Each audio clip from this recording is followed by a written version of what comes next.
Bonjour et bienvenue dans cette nouvelle vidéo sur louerencourtedurée.fr dans laquelle je ne vais pas vous parler de location courte durée, mais je vais vous parler de colocation avec Vincent. Salut Vincent. Salut Sébastien. Alors je vais vous parler de colocation, tout simplement parce que moi je suis sur un projet de colocation, ça va être ma première colocation et donc j'ai souhaité interviewer Vincent parce que lui il est dedans depuis un petit moment, il a déjà réalisé des projets, il a 2 projets en cours en parallèle, donc je trouvais que c'était la bonne personne pour me donner quelques conseils et puis les partager avec vous dans cette vidéo. Alors avant que je donne la parole à Vincent, comme d'habitude, n'hésitez pas à vous abonner gratuitement et librement à ma chaîne YouTube en cliquant sur le bouton abonnez-vous qui vient d'apparaître.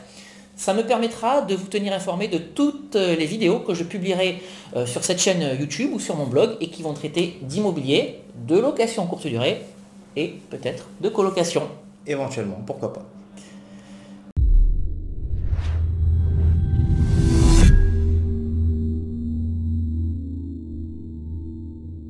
Alors Vincent, écoute, je suis ravi de te recevoir. Je voulais que tu partages un petit peu avec nous ta vision de la colocation. Moi, je tends à faire de la colocation, ça va être ma première, mais sur des appartements, entre guillemets, un petit peu haut de gamme. En tout cas, avec il y a très peu de choses sur le marché dans ce standing de biens à Tarbes. Et j'ai beaucoup de gens qui me disent, mais pourquoi tu t'enquiquines à faire de jolis travaux pour des étudiants, tu lâches des ronds pour rien. Voilà. Et je pense que c'est des gens qui ont tort. Explique-nous quelle est ta stratégie de coloc. Alors déjà, bravo pour ton investissement, pour ta future coloc. Effectivement, moi j'applique une stratégie de colocation à haut rendement. Donc avec un niveau de standing assez élevé, des équipements et toutes les prestations, tous les services dont les colocataires ont besoin. Et du coup, pourquoi je fais ça? Pour répondre à ta question, ça me permet tout simplement de louer grosso modo entre 60 et 100 euros au-dessus du prix du marché sur les chambres qu'on peut voir sur le marché en coloc. D'accord. Et donc en termes d'équipement, qu'est-ce que toi tu proposes à tes colocataires que tes concurrents, mais finalement qui ne sont pas des concurrents, proposent ou ne proposent pas? Qu'est-ce que je propose? Alors moi, c'est simple, je propose tout. En gros, cette stratégie, c'est un mix entre la courte durée que tu maîtrises parfaitement et la colocation classique qu'on peut voir jusqu'à maintenant. Donc c'est-à-dire que toi, quand tu achètes des appartements, tu achètes entre guillemets des poubelles, hein, c'est moi comme ça que j'appelle. Déjà pour acheter moins cher, et puis surtout tu retapes et tu fais du standing derrière, quoi. Complètement. J'achète des ruines avec un gros budget travaux derrière.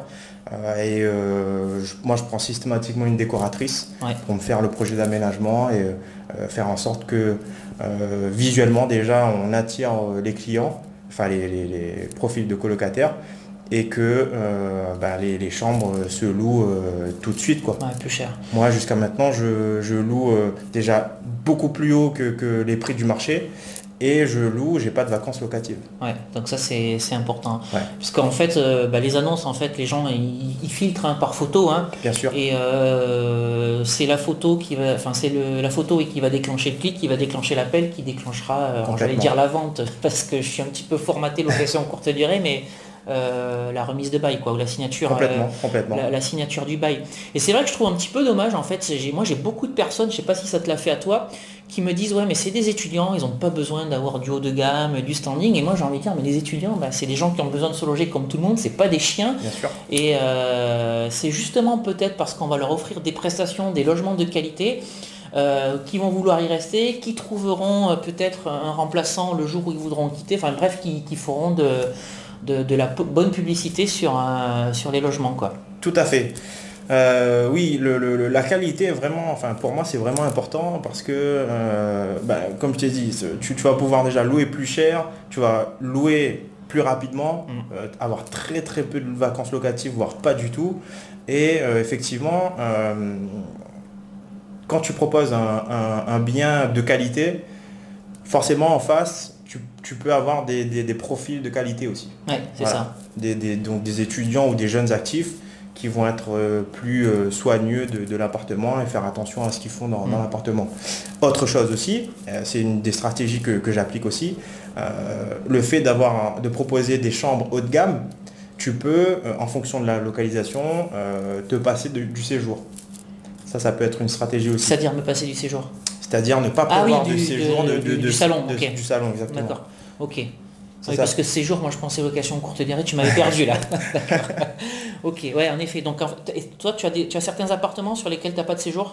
Oui, alors j'ai un appart où j'ai un séjour, effectivement, et j'en ai un où j'ai pas de séjour. Et là, je suis en train j'ai 2 projets en cours où j'aurai pas de séjour non plus. D'accord, ok. Alors tout ça, donc toi, tu as déjà 2 colocs, tu es en train d'en faire 2 en parallèle. Ouais. J'imagine que tu tires des jolis revenus locatifs. Alors une fois que tu auras fini les 2 suivants, enfin les 2 en cours, voilà, tu vas tirer combien de cash flow? Au total? Ouais, au total, sur les 4 colocs. Sur les 4 colocs, je serai approximativement aux alentours de 2000 € de cash flow net. Ok, donc net après impôt même. Ouais, donc des très très jolis projets. Ouais, très très c'est jolis sympa. projets. Ok. Alors, il y a une question qui revient également sur la coloc, c'est les types de baux. Quel type de baux tu peux utiliser sur la coloc? Alors, tu vas nous expliquer ça, mais il y a une réglementation sur des chambres qui doivent faire plus de 14 mètres carrés, enfin 14 mètres carrés minimum, bail commun, bail solidaire. Explique-nous tout ça. Alors oui, effectivement, c'est une question qui revient souvent, très souvent même. Que je me suis posé. Oui, depuis la loi Allure là, de 2014, oui, 2014, c'est ça. En colocation, avant cette loi Allure, il n'y avait pas beaucoup de réglementation, pas beaucoup de cadre juridique par rapport à la colocation.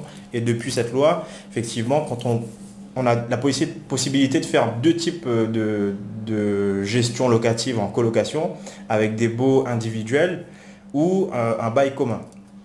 Donc ce qui se passe, c'est qu'avec les baux individuels, donc c'est un bail par colocataire. Par chambre? Par chambre, donc il faut pouvoir mettre à disposition des colocataires une chambre minimum de 14 mètres carrés. Donc qui correspond à la surface privative attribuée à chaque colocataire. Avec un bail commun, on peut louer des chambres inférieures à 14 mètres carrés. Mais plus de 9 mètres carrés quand même. Plus de 9 mètres carrés, effectivement. Okay, d'accord. C'est ça fait partie de la loi, des normes de peuplement. Ok. Voilà. Donc, bail commun, ça peut être des chambres en dessous de 14 mètres carrés. Oui. Par contre, bail individuel, il te faut des pièces des parties privatives, donc des chambres, exactement, puisque les parties communes ne rentrent pas dans le calcul des parties privatives, donc plus de 14 mètres carrés. C'est ça. D'accord.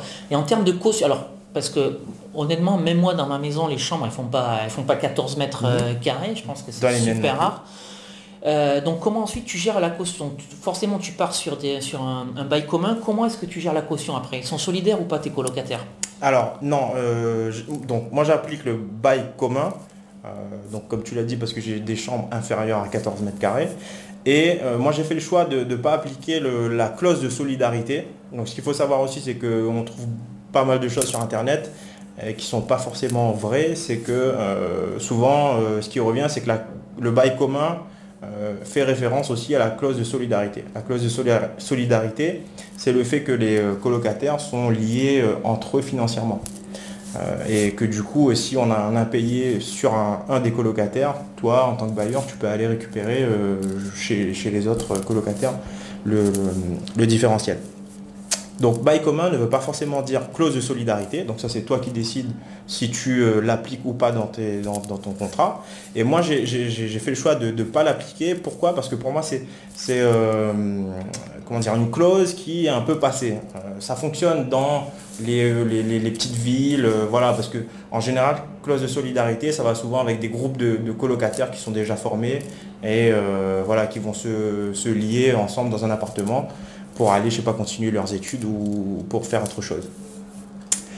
Donc moi je l'ai supprimé cette clause pour pouvoir attirer des nouveaux profils, parce que dans des villes un peu dynamiques, un peu jeunes, un peu étudiantes, les bons profils donc, qui vont vouloir louer une chambre de qualité, de haut de gamme, eh ben, ils ne seront pas forcément en train à vouloir se lier d'une solidarité avec les autres colocataires. Donc ça, c'est hyper important. D'accord. Donc ça peut être un frein dans le choix, toi, de la sélection de tes colocataires. Et puis j'imagine que toi, après, tu préfères choisir qui vient Oui. dans ton logement aussi. C'est toi tu restes maître en fait de qui loge chez toi. Complètement. Moi, je gère. Alors par contre, je gère donc tout à distance. C'est moi qui gère les annonces, les dossiers, etc. Mais sur place, c'est les colocataires qui réalisent toutes les visites, les entrées des lieux, les départs, etc. Ouais, c'est ce que tu disais tout à l'heure. En fait, tu as un ou deux locataires qui sont sortis. Oui. Ils ont été remplacés et tu n'as pas été physiquement sur place. C'est ça. Ouais, moi, j'habite donc en région parisienne et donc les 2 apparts que je gère actuellement en colocation sont à Marseille et j'ai 2 locataires là qui sont partis au mois de février. Donc on est pourtant sur une période basse, on n'est pas sur une rentrée scolaire ou quoi que ce soit. Mais donc les 2 colocataires sont partis et ça a été reloué tout de suite derrière à distance. Je ne me suis pas déplacé sur place. D'accord, ok. Bon, parfait. Bon, bah écoutez, voilà, donc comme quoi, en fait, cette clause de solidarité, on pourrait croire que sur un bail commun, elle est obligatoire. En fait, c'est ça. Non, voilà, ça c'est la fausse idée qu'on peut se faire. Ok. Bon, ben Vincent, toi, tu es le spécialiste de la location courte durée, non, mais de la colocation, et ça c'est moi. Tu as un blog aussi que tu as démarré sur lequel on peut te suivre sur cette activité-là? Ouais, c'est ça. Donc la page Facebook, c'est Réussir sa colocation. Et le blog, c'est la même chose, c'est réussir sa colocation tout attaché.fr. Ok. Et voilà, j'ai une petite formation gratuite si vous voulez la télécharger. D'accord, ok. N'hésitez pas. Parfait. Bah écoute, merci Vincent. En tout cas, les quelques conseils que tu nous as donnés, moi ça va bien m'aider parce que je démarre. Hein. Je suis un total novice sur la colocation. Donc merci beaucoup. Merci à toi. Alors si vous souhaitez en savoir plus sur l'immobilier et la location courte durée, n'hésitez pas à me suivre sur mon blog louerencourtedurée.fr ou à vous abonner à ma chaîne YouTube en cliquant sur le bouton abonnez-vous. Alors je dis immobilier et location courte durée, mais pour autant de temps en temps, voilà, je fais venir des gens qui sont également dans le milieu immobilier, en tout cas sur des sujets moi qui m'intéressent, donc d'où la visite de Vincent aujourd'hui sur cette chaîne. Je voulais également vous rappeler que j'ai rédigé 2 e-books que vous pouvez télécharger dans cette vidéo. Le premier e-book s'appelle Convaincre la banque, mode d'emploi, dans lequel je vous explique comment vous positionner, quels arguments mettre en avant pour défendre votre dossier d'investissement locatif lorsque vous allez voir votre banquier. Et le second e-book que j'ai rédigé s'appelle Doubler son salaire avec la location courte durée, dans lequel je vous explique comment vous pouvez vous dégager des revenus complémentaires, de la rente, grâce à la location courte durée, immédiatement et sans attendre 20 ans. Alors pour télécharger ces 2 e-books, c'est très simple. Vous devez simplement cliquer sur les 2 vignettes qui sont apparues dans cette vidéo si vous vous trouvez dans un navigateur internet et si vous vous trouvez sur YouTube ou sur un appareil mobile. Je vous mets les liens de téléchargement en cliquant sur le petit i qui vient d'apparaître en haut à droite de cette fenêtre et également je vous mets le lien dans la description juste en dessous de cette vidéo. Voilà, écoute, super. Mais merci Vincent d'être venu. Merci likez la vidéo si vous l'aimez, partagez-la également. Puis on se retrouve très très vite pour une nouvelle vidéo sur louerencourtedurée.fr. Ciao. Ciao.